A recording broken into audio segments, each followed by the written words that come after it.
We don't want that flag, we don't want the anthem, we don't want this political class, we want the whole thing consigned to the dustbin of history.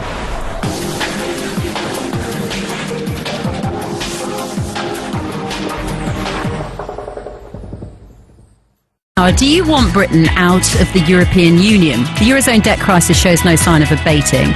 Does that mean this is the moment? Interestingly, the Foreign Secretary William Hague, always been in the past profoundly Eurosceptic, has been saying that it would be an economic disaster to have a referendum right now on membership of the EU. He says that the uncertainty would be hugely damaging to economic confidence. So he says this isn't the right moment. But Europe is an issue that has, well, it's a long-running sore, isn't it, for the Conservative Party? And last night, a former Tory treasurer defected to UKIP in protest over David Cameron's position on the EU. Lord Alexander Hesketh held a number of ministerial posts under Thatcher and Major. This morning, we've discovered that another high-profile Conservative here in Kent has also defected to UKIP. Janice Small is a former parliamentary assistant to Gravesham MP Adam Holloway and Dartford MP Gareth Johnson. She also stood as an MP at the last election, though she didn't win a seat. We'll be hearing from both Lord Hesketh and Janice Small. Where do you stand on this? Is it time for Britain to leave the EU? Let's be really precise about the moment in time, the Eurozone crisis. Does that make the arguments more or less powerful? In the past month, 5 Tories have abandoned the Conservative Party and joined the anti-Europe party UKIP. The latest, a former Conservative Cabinet Minister, Lord Hesketh, and here in Kent, Janice Small, who stood as a Tory candidate for Parliament in the last election. She's also defected to UKIP. Both cite our relationship with Europe as a key part of their decision. Let's find out a little bit more about Janice Small's decision. Welcome to BBC Radio Kent, Janice.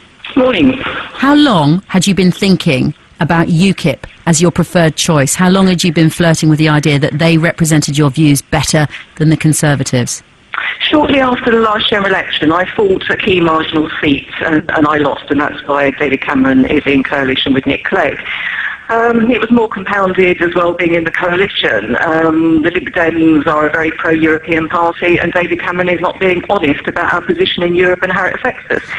Yeah, it costs us £48 million a day. I've always been on the UKIP perspective of the Tory party, and people with my views are not welcome. Now, I was a female, I was promoted within the Conservative Party as a prospective parliamentary candidate. I was considered a safe pair of hands, but I was always hauled into central office to be stopped talking about Europe. Why are you banging on about Europe, Janice? Why do you go across the southeast campaigning against the Lisbon Treaty and some of our target seats, such as for the last general election? And I said, because it is something that the people of Kent and the South East want to talk about. But you as a party, us as a party, we're not allowed to talk about EU and immigration, and those are two of the big issues out there. When you say you were hauled in, how high up are we talking? Who hauled you in? The head of the candidates department, who is a very senior person within the Tory party. Would that have been on the say-so of David Cameron? Ultimately, it would have been. I think I was slightly below David, but I was considered too subversive on the EU. So for a time, I actually didn't get interviews. I was getting interviews for Target.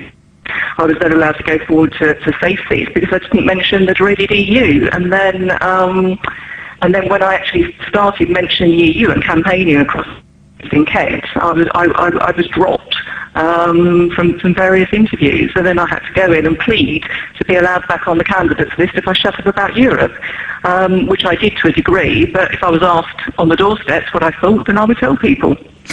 Is David Cameron and our other leading members of the Conservative Party not talking about Europe because they're trying to protect the coalition, because the coalition agreement specifies that this government will not seek to renegotiate its deal with Europe? Is that what it's all about? Is it all about protecting the coalition, in your view? I think there's a degree of that. I mean, David Cameron was sold to the electorate, and I mean the party members, when he stood for leadership as the most Eurosceptic leader we're likely to have. So I abandoned David Davis, who was the other leadership candidate, but David Davis wasn't offering a referendum on Europe, so we voted, and lots of us voted for David Cameron, and his narrative died when he was actually selected and became leader, and then The Tory party are frightened to death of Europe. They believe it sort of tore them apart in 2001. Now, I was around in 2001, and it was an argument that the country wasn't prepared to have. Labour was still riding high. They were very pro-European as well. So it was a debate that was shut down. Yes, I do believe that the Dems have got a big hand in this, but actually I don't think David Cameron wants to have the debate on Europe. I mean, if you forgive the people that are affected by Tourette's out there, at the moment David Cameron has become somebody who's got Tourette's on speed over Europe. He actually believes we should be in Europe and run by Europe, and that's just untenable with the vast majority of Conservative voters and the Conservative Party. And actually his MPs as well. Why now? Why now? I mean, you said you've been thinking about it since the election, and, some people would argue there's a bit of sour grapes there because you've been slapped down a bit about your positions on Europe. Let me just ask you this. Is the Eurozone crisis your reasoning? Is this the right moment because of what's going on in the economic crisis in the Eurozone? Is this the right moment to renegotiate our position in Europe? Absolutely. A lot of people in your region, in Kent, will work in the City of London, and this is another big reason why I joined UKIP.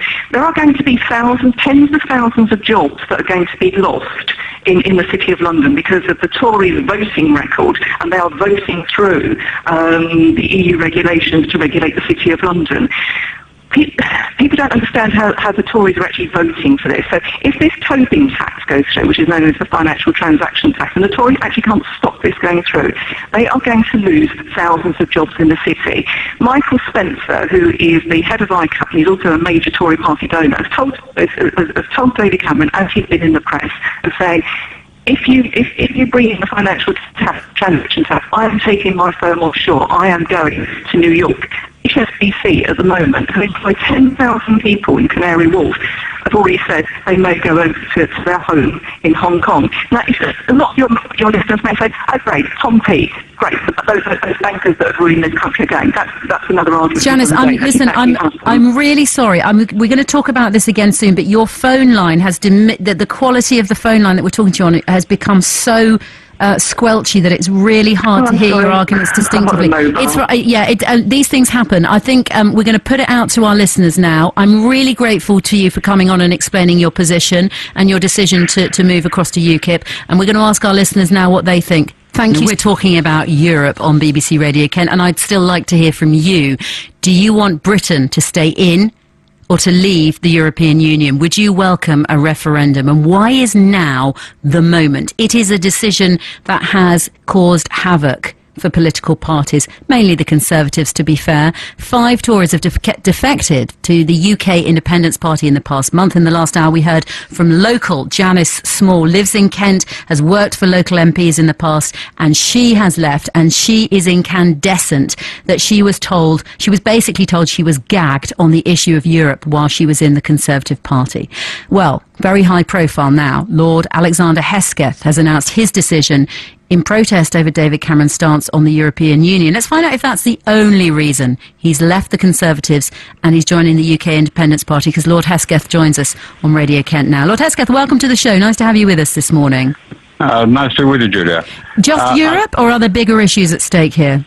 Well, I think the trouble is that Europe actually has managed to get its finger into everything, so there's hardly a part of our daily lives, our business lives, our working lives in this country which are not in some way or other affected by Europe. So it's in a sense, it's, I think, easier to keep it to Europe. I have to make one correction to what you introduced me as, which is that I'm not resigning because of David Cameron or because of his position on Europe. I'm resigning on the position that is held essentially by the establishment on Europe.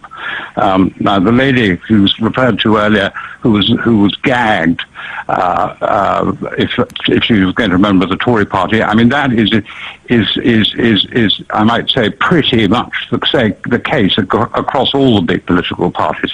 The Labour Party's record on this is probably the worst of the lot. Everyone seems to have forgotten that Gordon Brown signed the Lisbon Treaty, directly breaking a commitment made in the Labour Party election manifesto to hold a referendum.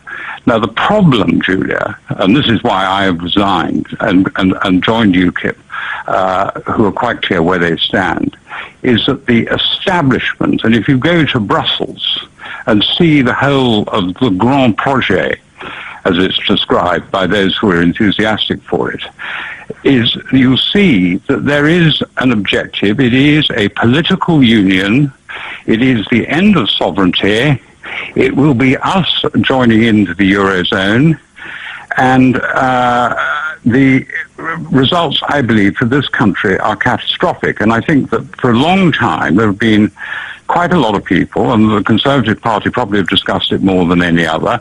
And as you know, there were terrible rows about it, and I was chief whip when the Maastricht Bill went through, so I don't know how many nights I didn't go to bed, but there were a hell of a lot of them, I can assure you.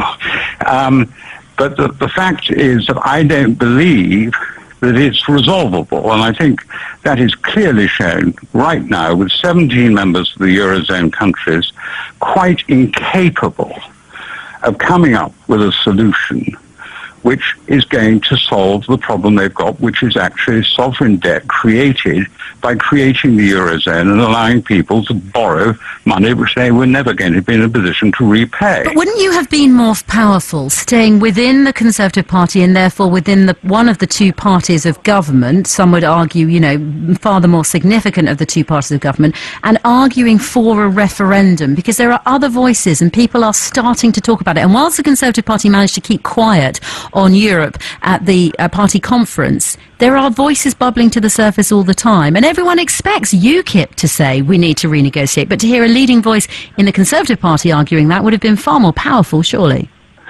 Well, I don't think I would have been given the platform. I mean, I've been to many a party conference in my time.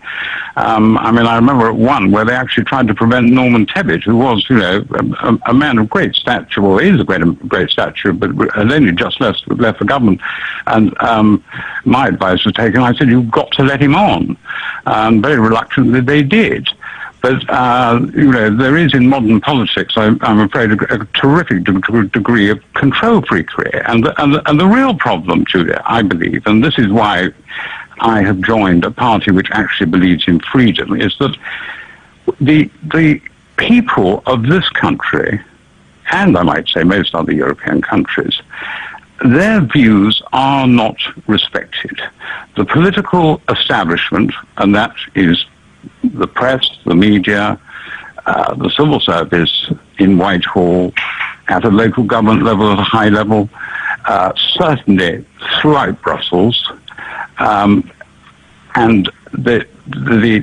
all that goes with that, say, yes, we want to listen to the people. I mean, my example is this. If you want to have a big society, well then, if the big society says it doesn't like something, you should pay attention to it. You can't actually say the decision was taken in 1975. So a referendum now, or at least before the next election, I mean, some people have speculated that the Labour Party is going to steal a march on the Conservatives and they're going to promise a referendum in their campaigning before the next election. Is that what you want, a referendum as soon as possible? Well, I think there's going to be one, and I'll tell you why there's going to be one. I don't think that the Labour Party claim they're stealing a march, considering there are probably more unemployed Labour voters in this country who are unemployed, who do not actually realise they're probably unemployed because of the Labour Party's very, very casual attitude to Europe, may well be voting and have finally wake up to the fact that they don't want to be supporting what the Labour Party are going to be talking on in a referendum. Lord Hesketh, we'll leave it there, but it's been really interesting having you on the programme. Be interesting to see your role develop within the UK Independence Party in the months to come. Thank you for your time today. OK, Julia, thank you. Lord Hesketh came to fame, you might remember, running the Hesketh Formula One team back in the 1970s. He's been heavily involved in the motorcycle industry as well. He has left the Conservatives and joined the UK Independence Party. He says it's the only place where you can speak openly in Britain about Europe. We don't want that flag. We don't want the anthem. We don't want this political class. We want the whole thing consigned to the dustbin of history.